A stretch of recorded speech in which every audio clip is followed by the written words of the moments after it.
அல்ஹம்துலில்லாஹ். அஸ்ஸலாமு அலைக்கும் வரஹ்மத்துல்லாஹி வபரகாத்துஹு. கண்ணியமிகு சகோதரர்களே, சகோதரிகளே, உலக வாழ்க்கையில் நிறையவே கஷ்டங்களை, சங்கடங்களை, அவமானங்களை, துரோகங்களை, வலிகளை சுமந்தே வாழ வேண்டிய நிலைமையில் இருந்து கொண்டிருக்கிறோம். குறிப்பாக இன்று பல சகோதரர்கள் உளவளத் துணைக்காக வைத்தியர்களை நாடுவதை பார்க்கிறோம். மருந்து மாத்திரைகளை நிரந்தரமாக பாவித்து கொண்டிருப்பதை பார்க்கிறோம்.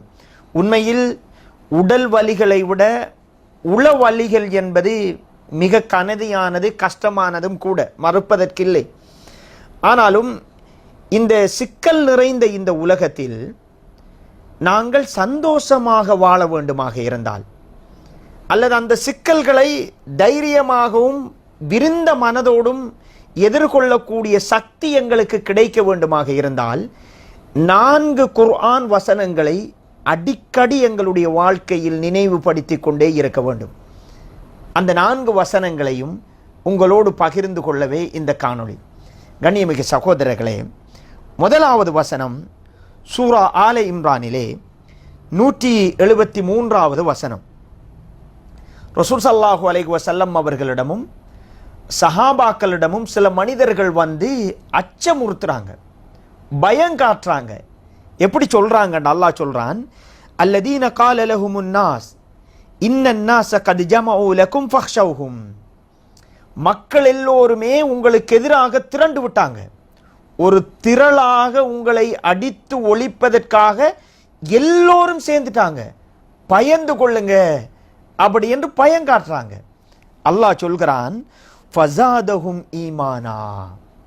இந்த செய்தியை கேட்டவுடன், இப்போ உதாரணமா ஒரு ஊரே எங்களுக்கு அடிக்க நிற்குது அப்படியேண்டா, அந்த செய்தியை கேட்டால் எவ்வளவு பயம் இருக்கும், எவ்வளவு அச்சப்படுவோம்.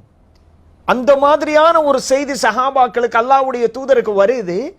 அல்லாஹ் சொல்கிறான், அந்த நிலைமையில் அவர்களின் மனோநிலை எப்படி இருந்தது என்றால், ஃபஸாதஹும் ஈமான், அவர்களுடைய ஈமான் இன்னும் அதிகரித்தது அப்படி என்று அல்லாஹு தஆலா குர்ஆன்ல சொல்றான். அந்த நிலைமையில அல்லாஹ்விடத்தில் ஒரு வார்த்தையை அவங்க சொல்றாங்க. என்ன சொல்றாங்கண்டா, ஹஸ்புனல்லாஹ் வ நிஅமல் வக்கீல். அல்லாஹ்வே எங்களுக்கு போதுமானவன், அவனே சிறந்த பாதுகாவலன், பொறுப்பாளன் அப்படி என்று சொல்றாங்க. ஒரு அச்சமான கஷ்டமான சூழல், உயிர் அச்சுறுத்தல் வருது. அந்த டைம்ல சஹாபாக்கள் ரசூலுல்லாவோடு இணைந்து சொல்கிறார்கள், ஹஸ்புனல்லாஹ் வ நிஅமல் வக்கீல். வாழ்க்கையில் இந்த வார்த்தை அடிக்கடி எங்களுக்கு தேவை. ஒரு மலையை கொண்டாந்து தலையில வச்சாலும் இந்த வார்த்தையை சொல்கிற பொழுது இன்ஷா அல்லாஹ் மருந்து மாத்திரை தேவைப்படாது, உளவள துணைகள் தேவைப்படாது. அல்லாஹ் எனக்கு போதுமானவன் என்கிற பொழுது இந்த உள்ளத்தோடு நெருக்கமாக அல்லாஹு தஆலா வந்து நிற்பான். கண்ணியமிகு சகோதரர்களே, இந்த வார்த்தையை இப்னு அப்பாஸ் ரலியல்லாஹு அன்ஹு அவர்கள் சொல்கிறார்கள், காலஹா இப்ராஹிம் லம்மா உல்கிய ஃபின்னார். நபி இப்ராஹிம் அலைஹிஸ்ஸலாம் அவர்கள் இதே வார்த்தை ஹஸ்புனல்லாஹ் வ நிஅமல் வக்கீல் என்கிற வார்த்தையை நெருப்பிலே அவர் வீசப்படுகிற பொழுது, ஒட்டுமொத்த மனித குலமும் சேர்ந்து நெருப்பில் வீசுகிற நேரத்தில் அல்லாஹ் எனக்கு போதுமானவன் என்று சொன்னார்கள் என்று இப்னு அப்பாஸ் ரலியல்லாஹு அன்ஹு அவர்கள் சொல்கிறார்கள். எனவே முதலாவது வசனம் சூரா ஆல இம்ரானில் 173வது வசனம் அடிக்கடி எங்கட வாழ்க்கையில் தேவைப்படும். அதை நாங்கள் நினைவில் வச்சுக்கொள்ளணும். இரண்டாவது சகோதரர்களே, அதாவது சூரா கஹ்ஃபிலே 39வது வசனம். வாழ்க்கையில் தோல்வி வரும், வெற்றி வரும், துக்கம் வரும், மகிழ்ச்சி வரும், ஆரோக்கியம் வரும், நோய் வரும், அவமானம் வரும், புகழ்ச்சி வரும். எல்லா நிலைமைகளிலும் இந்த இந்த இந்த அல் குர்ஆன் வசனம் சொல்லுகிற விடயத்தை மறந்து விடவே கூடாது. சூரா கஹ்ஃபிலே 39வது வசனத்தில் 2 நண்பர்களுடைய சம்பவத்தை பற்றி அல்லாஹு தஆலா சொல்லி வர்றான். ஒருத்தருக்கு குழந்தை பாக்கியம், வசதி வாய்ப்புகள் எல்லாவற்றையும் ரப்புல் ஆலமீன் கொடுத்திருந்தான். எல்லாவற்றும் அவருக்கு கிடைச்ச உடனே கொஞ்சம் அல்லாஹ்வை மறக்கிற ஒரு சூழல் வருது. பெரும்பாலுமே எங்களுக்கு அல்லாஹ்வை நினைவுக்கு வாரது எந்த நேரம்? இதயத்தில் கையை வச்சு நாங்கள் பேசுவோம். எங்களுக்கு ஒரு கஷ்டம் வருகிற பொழுது, துக்கம் வருகிற பொழுது, நோய்வாய்ப்படுகிற பொழுது, எங்களுக்கென்று தேவை வருகிற பொழுதுதான் அல்லாஹ்வை நினைவு வரும். பெரும்பாலும் நாங்க ஃபுல் பேக்கேஜோட இருக்கிறோம், எல்லாமே எங்களுக்கு இருக்குது. ஆரோக்கியம், அழகு, வசதி, குழந்தை பாக்கியம், சமூக அந்தஸ்து எல்லாமே இருக்கிற நேரத்தில் ரப்ப பற்றிய நினைவுகள் பெரும்பாலும் வருவதென்பது குறைவு, அல்லாஹ் அருள் செய்த ஒரு சிலரை தவிர. சூரா கஹ்ஃபிலே அல்லாஹு தஆலா அப்படியான ஒரு மனிதரை பற்றி சொல்றான். எல்லாமே அல்லாஹு தஆலா கொடுத்திருந்தான், அவர் கொஞ்சம் விலகி தூரமா போறாரு அந்த நினைவை விட்டு, ரப்புடைய நினைவை விட்டு. அவரை தோட்டம் துறவு எல்லாவற்றையும் முன்னாடி வைத்து பார்த்த உடனே ஒரு வார்த்தை சொல்றாரு. பக்கத்து நண்பர் இருக்கிறாரு.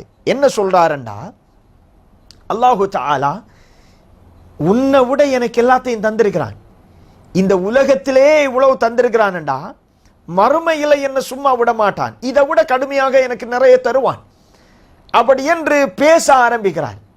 அவரை நண்பர் சொல்றாரு, நீ இந்த தோட்டத்துக்கு வருகிற பொழுது மாஷா அல்லாஹ் லா குவத இல்லா பில்லாஹ், அல்லாஹ் நாடியதே நடக்கும், அனைத்து சக்தியும் அல்லாஹ்வுக்கே அன்றி வேறில்லை என்று சொல்லி இருக்கலாமே. எப்படி? மாஷா அல்லாஹ் லா குவத இல்லா பில்லாஹ், இந்த வார்த்தை எல்லா நிலைமையிலும் நமக்கு தேவை. ஒரே நிமிடத்தில் 1 கோடி லாபம் பெறுகிறதா? மாஷா அல்லாஹ் லா குவத இல்லா பில்லாஹ். ரசூல் ஸல்லல்லாஹு அலைஹி வஸல்லம் அவர்கள் சொன்னார்கள், சுவர்க்கத்து புதையல் ஒன்றை உங்களுக்கு கற்றுத்தரட்டுமான்னு கேட்கிறாங்க. சஹாபி சொல்றார், ஆம் யா ரசூலல்லாஹ் கற்றுத்தாங்க அப்படிங்கிறாங்க. அல்லாஹ்வுடைய தூதர் சொல்கிறார்கள், லா ஹவுல வலா குவத இல்லா பில்லாஹ். ஹவுல் என்றா ஒரு நிலையில இருந்து இன்னொரு நிலைமைக்கு மாறுது. ஏழ்மையில் இருந்து வசதி, வசதியில் இருந்து ஏழ்மை, ஆரோக்கியத்தில் இருந்து நோய், நோயிலிருந்து ஆரோக்கியம், அவமானத்தில் இருந்து நல்ல மதிப்பு மரியாதை, ஒரு நிலையில இருந்து இன்னொரு நிலைமைக்கு மாறுது. ஹவுல். ரசூல் ஸல்லல்லாஹு அலைஹி வஸல்லம் அவர்கள் சொல்கிறார்கள், அல்லாஹ்வை கொண்டே தவிர ஒரு நிலையில் இருந்து இன்னொரு நிலைமைக்கு மாறுதல் என்பது வேற யாருக்கும் அதுல சக்தி கிடையாது. வேற யாருக்கும் என்ன முயற்சி சக்தி எடுத்தாலும் அல்லாஹ் தான் அதை நடைமுறைப்படுத்தணும். லா ஹவுல வலா குவத இல்லா பில்லாஹ், மாஷா அல்லாஹ். இந்த வார்த்தைகள் கண்ணியமிகு சகோதரர்களே சகோதரிகளே, எங்களோட வாழ்க்கையில தோற்கிற பொழுதும், வெற்றி அடைகிற பொழுதும், அவமானப்படுத்தப்படுகிற பொழுதும், சந்தோஷ புகழப்படுகிற எல்லா நிலைமைகளிலும் இந்த வார்த்தையை மறந்துவிடக்கூடாது. இது பெரிய அளவில் எங்களை உளரீதியாக வலுப்படுத்தும், அல்லாஹ்வோடு நெருக்கமாக்கும் என்பதை புரிந்து கொள்ள வேண்டும். 3வது ஒரு வசனம் சூரா அன்பியாவிலே 87வது வசனத்தில் அல்லாஹு தஆலா சொல்கிறான், நபி யூனுஸ் அலைஹிஸ்ஸலாம் அவர்களை பற்றி சொல்கிறான். ஒரு பெரியோரு சிக்கலுக்கு மாட்டினார். எங்களோட வாழ்க்கையில நிச்சயமாக எல்லோருமே மீள முடியாது என்று நாங்கள் நினைக்கிற அளவுக்கு சில சிக்கல்களை எதிர்கொண்டே தீர வேண்டும். அப்படிதான் இந்த உலகம். நாங்க யாரும் சொர்க்கத்தில் வாழல. இங்க நிறைய சிக்கல்களை, பிரச்சனைகளை சந்தித்தே ஆக வேண்டும். அந்த நேரங்களில் இந்த பிரார்த்தனை என்பது மிக மிக முக்கியமானது. யூனுஸ் அலைஹிஸ்ஸலாம் அவங்க மீனுடைய வயிற்றுக்குள்ளே இருக்கிறாங்க. தண்ணியில மாற்றுறதுங்கிறதே பெரிய ஒரு சவால். தண்ணிக்குள்ள மீனுடைய வயிற்றுக்குள்ளே இருக்கிறாங்க. எதுவுமே வெற்றிக்கான எந்த வழிகளும் அவருக்கு தெரியல. அல்லாஹ்விடம் பிரார்த்திக்கிறார்கள், லா இலாஹ இல்லா அன்த், வணக்கத்திற்கு தகுதியானவன் உன்னை தவிர வேறு யாரும் இல்லை இறைவா. சுப்ஹானக், நீ தூய்மையானவன் யா அல்லாஹ். இன்னி குந்து மினல் ஸாலிமீன், நானோ அநியாயக்காரர்களில் ஒருவனாக இருந்து கொண்டிருக்கிறேன், எனக்கு நானே அநீதி செய்திருக்கிறேன் இறைவா.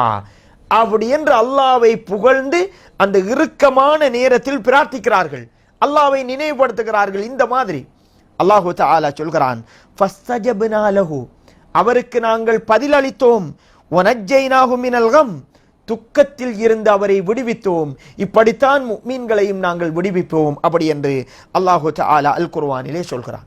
இப்போ எங்களோட வாழ்க்கையில மீளவே முடியாத ஒரு பிரச்சனைப்பா அப்படி என்று மனசுல நினைக்கிறீங்களா? இந்த வசனத்தை நினைவுபடுத்துங்க. சூரா அன்பியாவிலே 87வது வசனம். அல்லாஹு யூனுஸ் அலைஹிஸ்ஸலாம் அவர்கள் அல்லாஹ்விடம் கேட்டது, லா இலாஹ இல்லா அன்த் சுப்ஹானக இன்னி குன்து மினல் ஸாலிமீன். 4வது அல் குர்ஆன் வசனம் சூரா கஸஸிலே 24வது வசனம். உண்மையில் எங்களுடைய வாழ்க்கையில் நிராயுத பாணியான ஒரு நிலைமையை நாங்கள் சந்தித்தே ஆக வேண்டும். அப்படி என்றால் தொழில் கிடையாது, உணவு கிடையாது, ஆடை கிடையாது, இருப்பிடம் கிடையாது, எதுவுமே இல்லாத ஒரு நிலைமை. ஏன் வாழ்கிறோம் என்கிற அளவுக்கு வாழ்க்கை மீது ஒரு சோர்வு நிலை, மனோநிலை வருகிற அளவுக்கு அந்த நிலைமை இருக்கும். அப்படியான நிலைமைகளில் இந்த வசனம் பெரிய அளவில் எங்களை வலுப்படுத்தும், பலப்படுத்தும். நபி மூசா அலைஹிஸ்ஸலாம் அவர்கள் சொந்த ஊரை விட்டு ஒரு பிரச்சனையில வெளியே வராங்க, மதியனுக்கு போறாங்க. அங்கு போனால் 2 பெண்களுக்கு அவர்களுக்காய் கால்நடைகளுக்கு நீர் புகட்டுறாங்க. நீளமான வரலாறு. அது முடிந்த பிறகு புதிய ஊர், இரவு எங்க தங்குறது கிடையாது, உணவு கிடையாது, இருப்பிடம் கிடையாது, தொழில் கிடையாது, எதுவும் இல்லாத நிலைமை. மரநிழலில் அல்லாஹ் சொல்கிறான், சும்ம தவல்லா இலபில், மரநிழலிலே போய் சேர்ந்து மரநிழல்ல போய் இருந்துட்டு சொல்றாங்க, அல்லாஹ் கிட்ட ஒரு பிரார்த்தனை செய்கிறார்கள். ஃபகால ரப்பி இன்னி லிமா அன்ஸல்த இலைய மின் கைரின் ஃபகீர். இறைவா, நீ எனக்கு இறக்கி அருள்கின்ற எல்லா நலவின் பாலும் நான் தேவை உள்ளவனாக இருக்கிறேன். யா அல்லாஹ், நீ எனக்கு தார எல்லா நலவின் பாலும் நான் தேவை உள்ளவனாக இருக்கிறேன் இறைவா. அப்படி என்று மூசா அலைஹிஸ்ஸலாம் அவங்க பிரார்த்திக்கிறாங்க. பிரார்த்தித்தவுடன் அந்த பெண்கள், ஏற்கனவே அவர் யாருக்காக நீர் புகட்டினாங்களோ அந்த பெண்கள் வாராங்க. எங்கட வாப்பா உங்களை அழைத்து வருமாறு சொன்னார். வீட்டை போறாங்க. இந்த பிரார்த்தனை முடிந்தவுடன் எதுவுமே இல்லாம இருக்கிறாங்க மூசா அலைஹிஸ்ஸலாம் அவர்கள். பிரார்த்தித்தவுடன் இருப்பிடம் கிடைக்குது, உணவு கிடைக்குது, தொழில் கிடைக்குது, திருமணம் கிடைக்குது, வாழ்க்கை துணைவி கிடைக்குது, எல்லாமே கிடைக்குது.